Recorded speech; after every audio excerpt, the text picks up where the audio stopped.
Bosan exercise hula hoop tapi still boncet? Jom DIY menggunakan hula hoop Eco Shop. Hola, Assalamualaikum. Thank you so much kepada siapa yang dah subscribe. Saya Saiful Hizuddin, #DIY Daddy. I do home DIY and decoration yang mudah, yang confirm korang pun boleh cuba.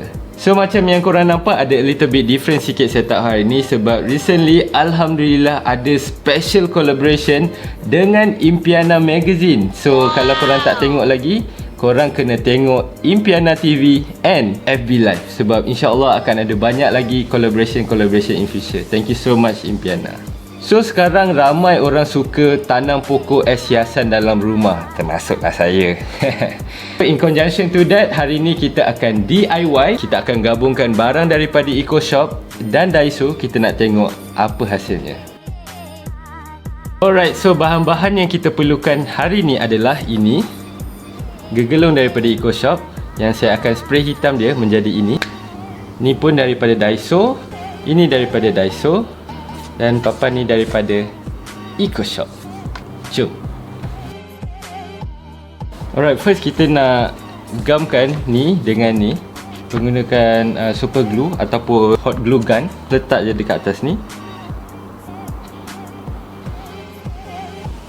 Just tampal dekat atas ni. Make sure dia center lah supaya cantik nak buat dia nanti. Kemudian korang terbalikkan bahagian belakang and kita gam bahagian belakang pula.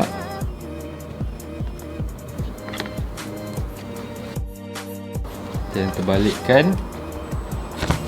Just letak pemberat. Just tunggu dalam 5 minit and then kita sambung semula. Alright, next sementara tunggu gam tu kering tadi, kita nak buat gegelung dia pula. So saya pilih bahagian yang sini untuk diikat dengan tali ni sebab dekat sini ada sambungan in between. So kita nak cover dia.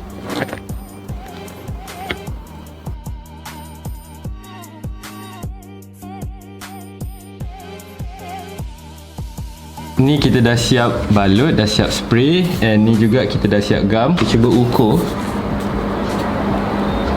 Tips dekat sini adalah kita kena make sure dia di bahagian tengah. Just terbalikkan bahagian atas. Gam lagi banyak kat bahagian yang kita dah tanda tadi.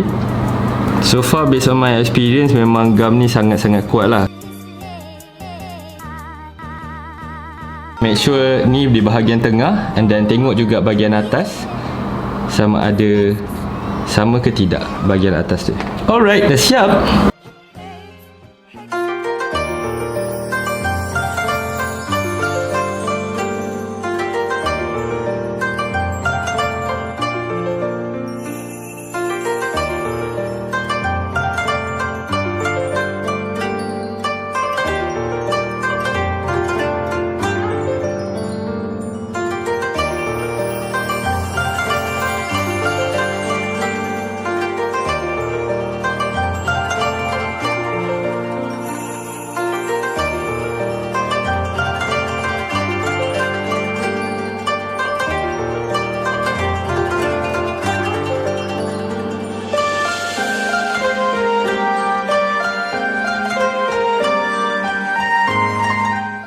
So, korang rasa DIY kita kali ni sesuai letak dekat bawah ke ataupun letak dekat atas meja ataupun korang lagi prefer dia bergantung?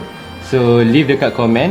Saya nak akan baca satu-satu nanti. And kalau korang suka DIY kita kali ini, tekan like button tu and share dekat kawan-kawan.